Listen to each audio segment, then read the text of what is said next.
Hello student, I am Shalini Murmu, Assistant Professor from Geology Department of Ghatshila College. Today we are going to discuss about pesticides and it comes under the syllabus of UG semester 6 and it is the topic of DSC 3, that is toxicology, and it is in unit 2 in environmental toxicology. So let's start. What are pesticides? Pesticides consist of two words, pests and side. So pest means insects and side means killer. So pesticides are those substances used by humans to kill or repel pests. Chemical pesticides are toxic chemicals used in killing pests. Now let's see the classification of pesticides. Pesticides are broadly categorized into two groups, that is inorganic pesticides and organic pesticides. Inorganic pesticides, if we see the chemical nature, these do not contain carbon and usually derived from the mineral ores extracted from the earth. Example, zinc, phosphide, sulfur, copper, etc. If we see the organic pesticide, it is again categorized into two groups, that is natural organic pesticide and synthetic organic pesticides. If we see the example of natural organic pesticides, few examples are like pyrethrum, that is obtained from chrysanthemum flowers, nicotine obtained from tobacco leaves, and third is rotenoid, that is from dairy stoot. We will focus in this lecture about synthetic organic pesticides. Let's see few examples of this. DDT, aldrin, dialdrin, hexachlorocyclohexane, gamexine, pentachlorophenol, malathion, parathion, etc.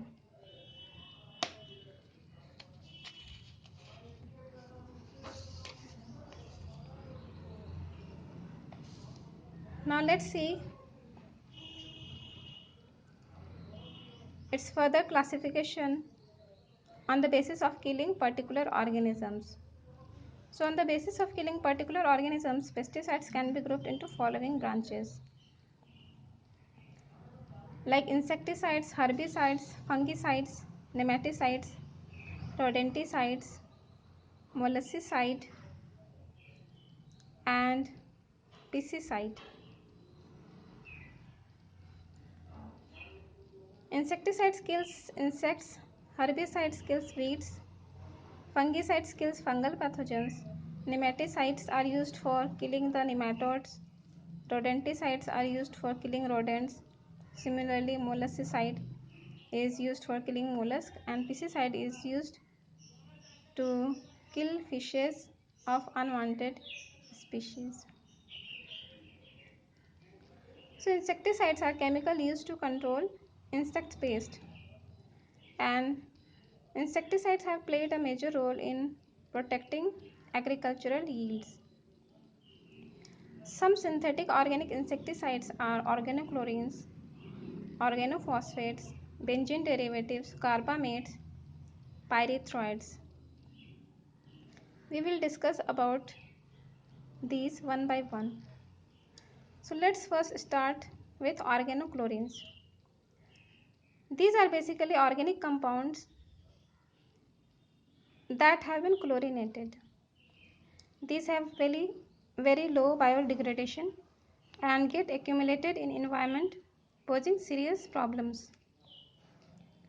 Important examples are DDT, BHC, HCH, andrine, aldrin, dialdrin, endosulfan, chlordane, heptachlor, etc.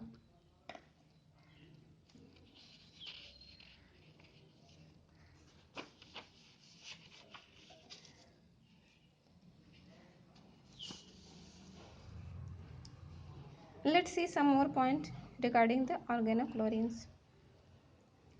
Organochlorines belong to the class of persistent organic pollutants with high persistence in the environment. The basic characteristic of organochlorine pesticides are high persistence, low aqueous solubility and high lipid solubility. So they tend to accumulate in the fatty tissues of the animals. Organochlorines have a related chemical structures showing chlorine substituted aliphatic or aromatic rings. These compounds share certain physiochemical characteristics such as persistence, bioaccumulation, and toxicity. The most commonly used pesticide in agricultural pesticide is practice is dichlorodiphenyl trichloroethane, that is DDT, which is moderately hazardous with high persistence and a half-life of 2 to 15 years. The use of DDT is now banned in many countries, but it is illegally used in most of the developing countries. Now let's see the biochemical toxicity of organochlorines. The toxicity of organochlorines is mainly due to stimulation of the central nervous system. These pesticides are lipophilic, that is, they tend to accumulate in fat-rich tissues such as nerves, and they kill insects by disrupting neural functions. Okay, let's move further.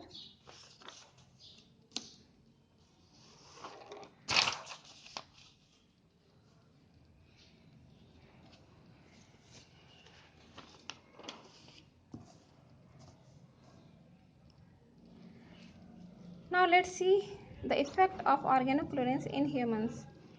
There are many effects, but we look at the few important effects. Organochlorines act as endocrine disrupting chemicals by interfering with the functions of the endocrine system. Many of the organochlorine materials are carcinogenic and neurotoxic. Endosulfan affects mainly the central nervous system and was found to have higher acute inhalation toxicity than dermal toxicity. Organochlorine pesticides were reported to increase the risk of hormone-related cancers, including breast, prostate, stomach, and lung cancer. Studies have shown that exposure to persistent organic pollutants, mainly organochlorine pesticides, is strongly associated with type 2 diabetes. Exposure to organochlorine pesticide residues was reported as a potential risk factor for gallstone disease in humans. A positive correlation was observed of exposure to some organochlorine pesticides and vitamin D deficiency in humans. So as we can see, the organochlorine poses a great threat to human health. Now let's see the toxic effect of organochlorines in fauna.